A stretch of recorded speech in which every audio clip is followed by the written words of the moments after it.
अनेकांचं प्रेम यशस्वी होतं, मात्र काहींच्या पदरात निराशा पडते। प्रेमात जेव्हा नकार मिळतो तेव्हा काही जण नवीन आयुष्याला सुरुवात करतात, तर काहींना हा नकार पचवता येत नाही आणि हीच नकार न पचवू शकणारी कमकुवत वृत्ती हळूहळू गुन्हेगारीच्या दिशेनं प्रवृत्त होते।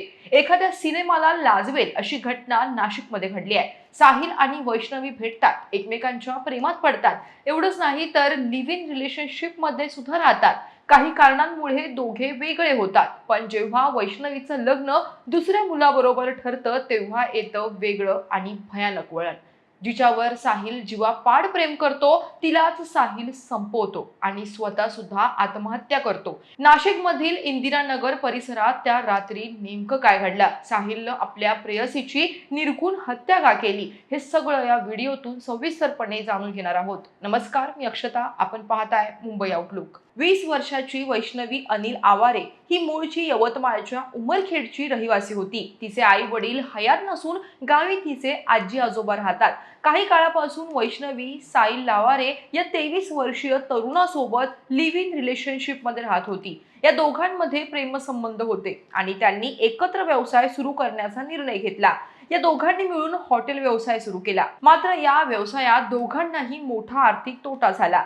व्यवसायातील नुकसान, नात्यातील तणाव आणि बदलती परिस्थिती यामुळे दोघेही अस्वस्थ होते। हॉटेल व्यवसायात नुकसान झाल्यानंतर वैष्णवी नाशिकला आली। नाशिकमध्ये राहण्यासाठी तिची ओळख सोशल मीडियाच्या माध्यमातून ज्योती राहुल बैरागी हिच्याशी झाली होती। ज्योतीमुळे पुढे वैष्णवीची दीपाली सोनवणे या नाशिकमधील तरुणीशी मैत्री झाली। त्यानंतर वैष्णवी गेल्या काही दिवसांपासून नाशिकमधील एका पीजीत राहत होती। याच काळात तिच्या आयुष्यात आणखी एक महत्त्वाचा टप्पा आला, तो म्हणजे तिचं लग्न गोपाळ चौधरी नावाच्या तरुणाशी ठरला। वैष्णवीनं आपल्या आयुष्यातील भूतकाळ होणाऱ्या पतीपासून लपवला नाही। साहिल सोबतचे तिचे संबंध तसेच लिव्ह इन रिलेशनशिप बद्दल तिने आपला होणारा नवरा गोपाळला प्रामाणिकपणे सर्व काही सांगितलं। वैष्णवीनं सगळं खरं सांगितल्यानं तिचा प्रामाणिकपणा गोपाळला आवडला। तिनं साहिल बद्दल सगळं सांगितल्यानंतर सुद्धा गोपाळने वैष्णवी बरोबर लग्न करण्यास होकार दिला।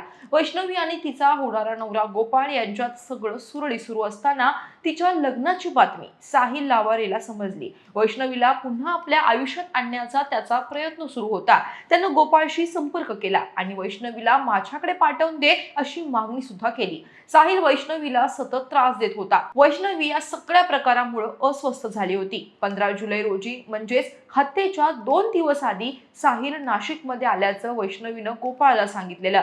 तब्बल 516 किलोमीटरचा प्रवास करून संतप्त झालेल्या साहिलनं नाशिक गाठलं। वैष्णवीच्या ठरलेल्या लग्नाचा राग, तिच्याशी असलेले जुने संबंध आणि तिच्यापासून दूर जाण्याची भीती या सगळ्यामुळे साहिलचं डोकं आधीच तापलं होतं। हत्येच्या दिवशी म्हणजे शुक्रवारी रात्री 10च्या सुमारास साहिल आणि गोपाळचा फोनवर सुमारे 22 मिनिटं संवाद झाला। हा संवाद वैष्णवीनं देखील ऐकला होता आणि तिनं गोपाळला साहिल नाशिकमध्ये आल्याची तातडीनं माहिती दिली।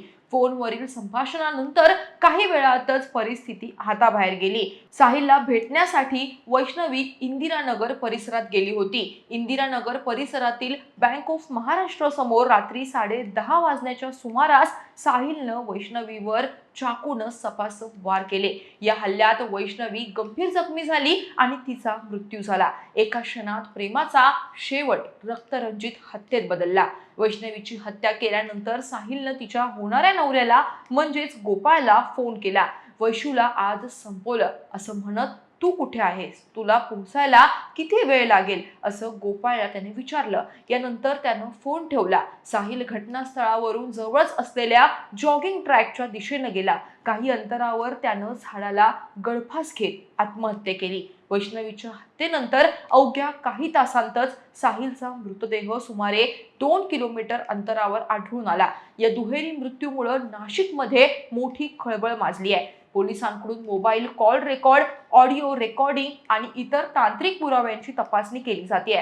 प्रेमसंबंधांतून निर्माण झालेल्या तणावानं एका तरुणीचा जीव घेतला आणि त्यानंतर आरोपीनंही आत्महत्या केल्यानं या प्रकरणानं संपूर्ण महाराष्ट्र हादरलाय। सध्या इंदिरानगर पोलीस या प्रकरणाचा तपास करत आहेत. वैष्णवी आणि साहिल यांच्या नात्यात नेमकं काय घडलं, हत्येपूर्वी त्यांच्यात कोणता संवाद झाला आणि या हत्येचा हेतू काय होता याचा तपास पोलिसांकडून सुरू आहे.